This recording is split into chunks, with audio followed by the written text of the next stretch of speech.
Paniwala po ng ilang British-Pinoy travel executives na bumisita sa Boracay kamakailan, dapat marendahan ang pagsulpot ng maraming establishmento sa isla at ma-promote ang iba pang isla ng Pilipinas. Yan po ang Balitang Global ni Rose Eclarinalo.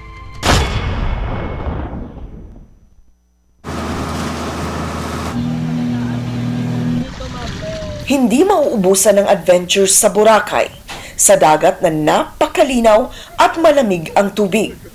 Sa kuwebang ito na dinadayo ng turista. Ito yung famous Cove Island dito sa Boracay. Isa sa paboritong dinadayo ng mga turista dahil pwede mag-snorkeling dito sa isang napakalinis at napakagandang kuweba. Nagbabantay po ako sa mga taong naliligo, ma'am. Okay. Especially pag ganito na malinaw, ma'am, maraming naliligo. Okay. Saka, minsan kasi, ma'am, may mga hindi marunong lumangoy, kaya kinakailangan talagang bantayan. At sa mahilig sa rough road driving adventure, ang ATV ride ang patok. Pupuntahan naman natin ang pinakamataas na lugar dito sa Boracay, ang Mount Luho. Ito ang dinadayong view. Pero kapansin-pansin, maging dito sa pinakamataas na lugar sa Boracay, may konstruksyon. Boracay is developing so fast. Yes, it's very, very fun. And you like it? I don't like it because the road is small range already flooded. We are against the giving building permit. At kahit nga sa gitna ng dagat, may negosyo.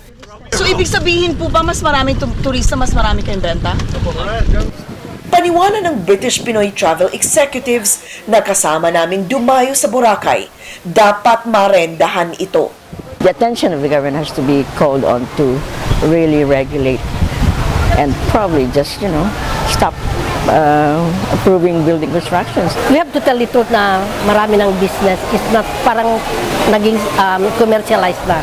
Mas gusto ko na mabawasan ng mga dito, business. Kasi parang congested na, parang sa Manila na very congested na, wala ka nang makita kundi yung mga business na lang. Sabi ni Afwang, ito rin ang maaring dahilan sa pagbaba ng bilang ng European tourists sa Boracay. Pero dumami naman ang Asyano. Sabi ni Tourism Attaché Jerry Panga, kasama ito sa charm ng Boracay. Boracay is really a party island. In fact, we call it 24/7 island, mainly to cater to young professionals, youth, adventure travelers who especially want to go for water sports and beach-related activities. Kumbinsido siya na dapat makilala pa ang ibang magagandang beaches sa Pilipinas, kaya todo kayod rin ang tourism team sa Europe.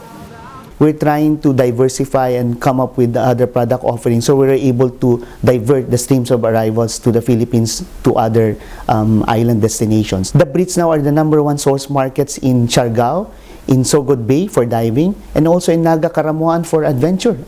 Di maitatanggi na patuloy ang pag-angat ng turismo ng Pilipinas. Asyano ang pinakamalaking bilang ng turista na pumapasok sa bansa. Sunod ang Amerikano at European. Ang isla ng Boracay ay isa sa pinakamatunog sa mga foreign tourists. Kaya dapat lang daw na lalo itong maalagaan. Di masama ang pag-unlad, pero dapat pasok sa sustainable development ng isla. Rose Eclarinal, ABS-CBN News, Boracay, Aklan.